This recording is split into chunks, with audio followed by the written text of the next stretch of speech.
kalau nggak salah nenek beliau salah satunya orang Bandung, orang Sunda. Jadi kalau orang Sunda chemistry-nya kencang sama Habib Rizik, salah satu faktornya mungkin ini, saudara. Kan walaupun dia itu katakanlah ya nggak benar ya, tapi selama dia Habib ya kita wajib menghormatinya. Gimana? Iya betul, kita wajib menghormatinya, zatnya sebagai keturunan Rasulullah SAW. Tapi perbuatannya kan enggak. Enggak, oke. Nah, kita mesti pisah dong. Iya, iya, iya. Nah, perbuatannya tetap mesti kita tentang, kemunkaran tetap mesti kita larang, kita cegah. Nah, bahkan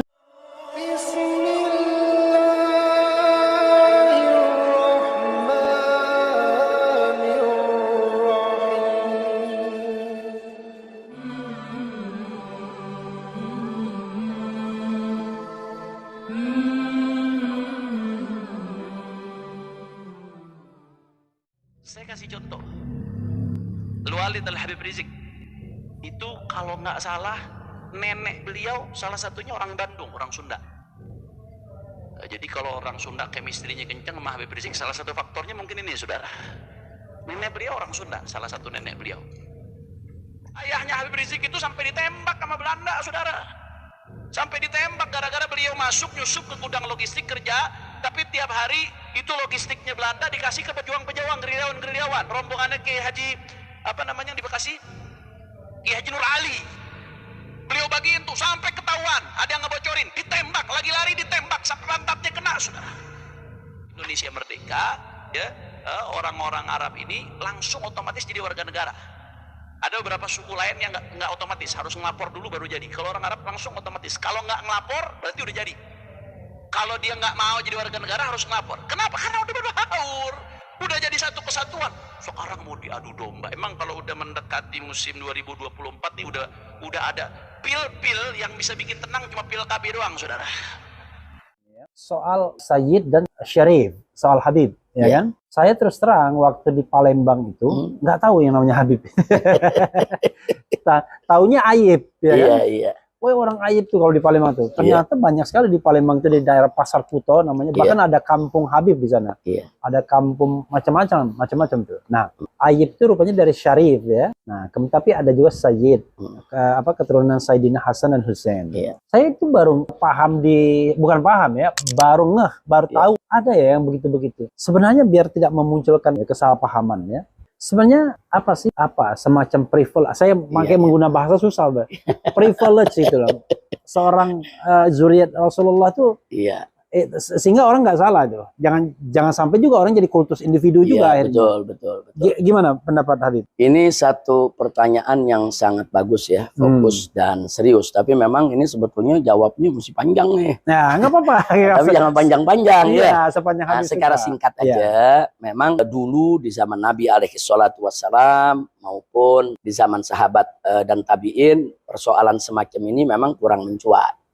Karena apa? Karena saat itu memang keturunan Nabi kan belum banyak.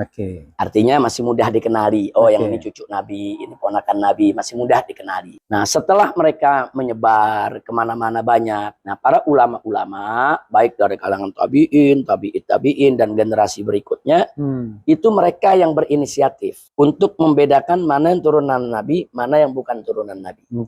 Nah, jadi ini bukan privilege, artinya mereka punya hak khusus dengan gelar itu, enggak. Nah, para ulama pun banyak menggelari mereka nih dari keturunan Sayyidina Hasan, Syarif. Lalu dari keturunan Sayyidina Husain, Sayyid, dan seterusnya. Dan ini kalau kemudian Habib Sayyid ya. Kemudian begitu berjalannya zaman sampai di Nusantara, di Indonesia, ternyata istilah-istilah itu lebih bervariasi. Nah, contoh kayak di Jakarta dulu lebih banyak dipanggil Habib.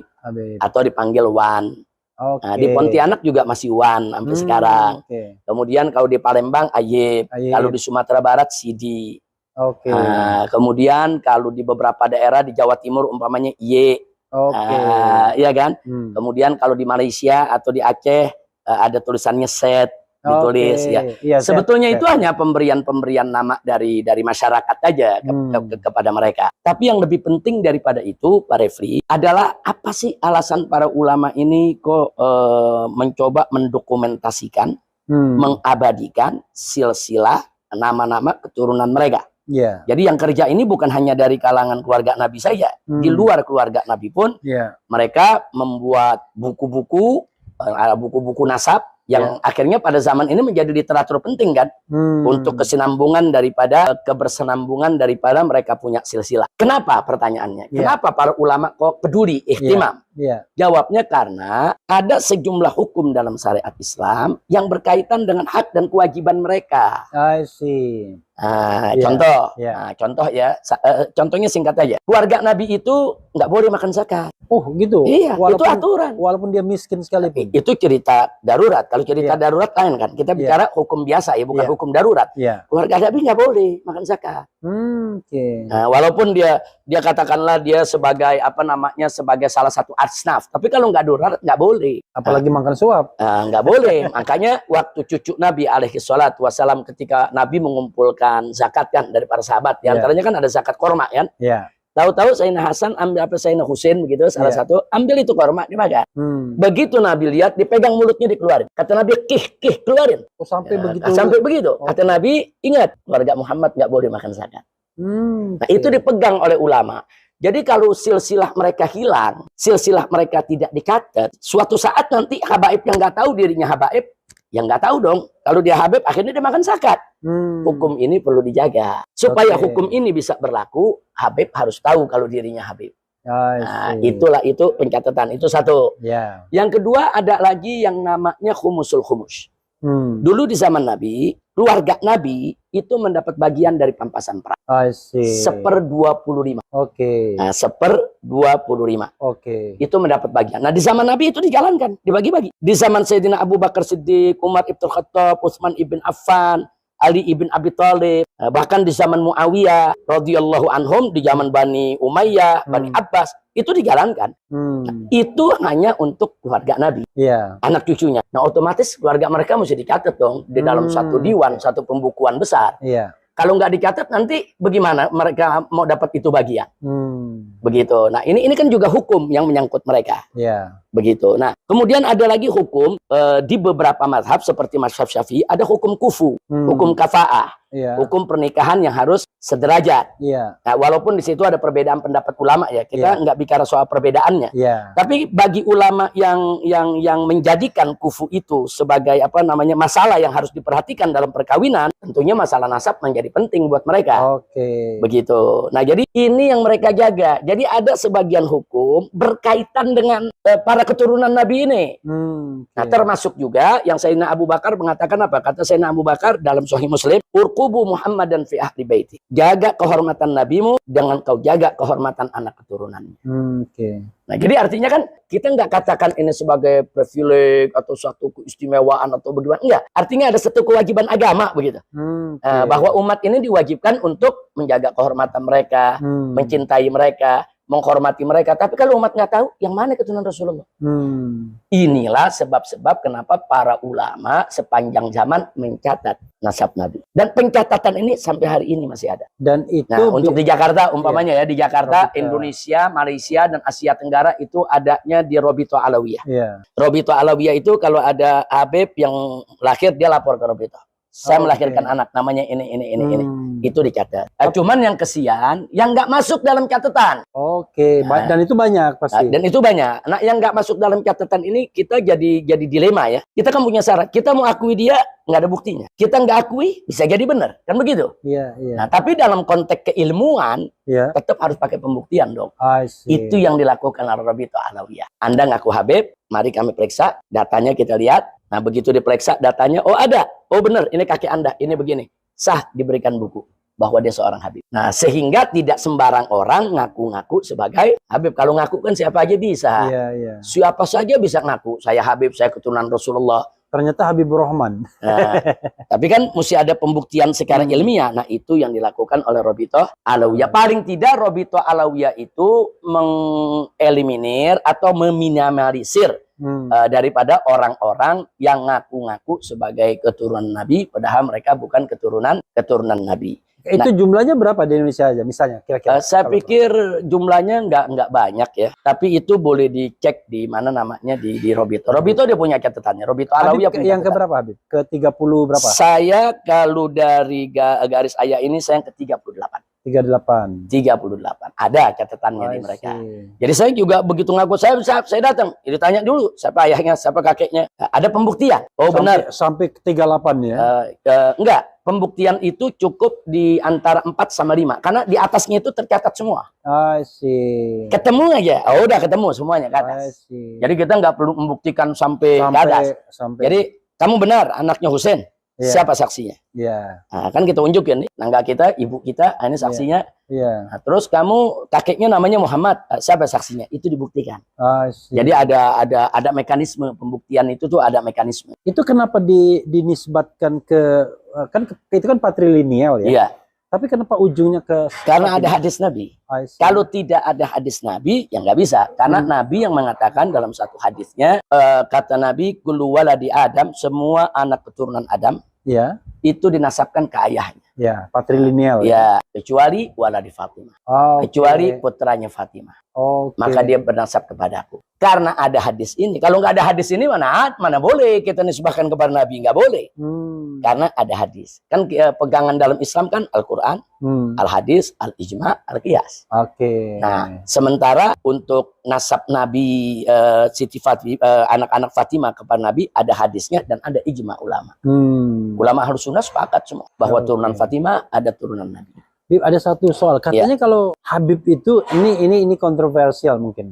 Itu katanya kalau dia mohon maaf nggak enak namanya. Kalau dia berdosa katanya azabnya di dunia aja, pas di akhirat nggak lagi katanya. Kalau saya punya pandangan nggak begitu. Nggak begitu.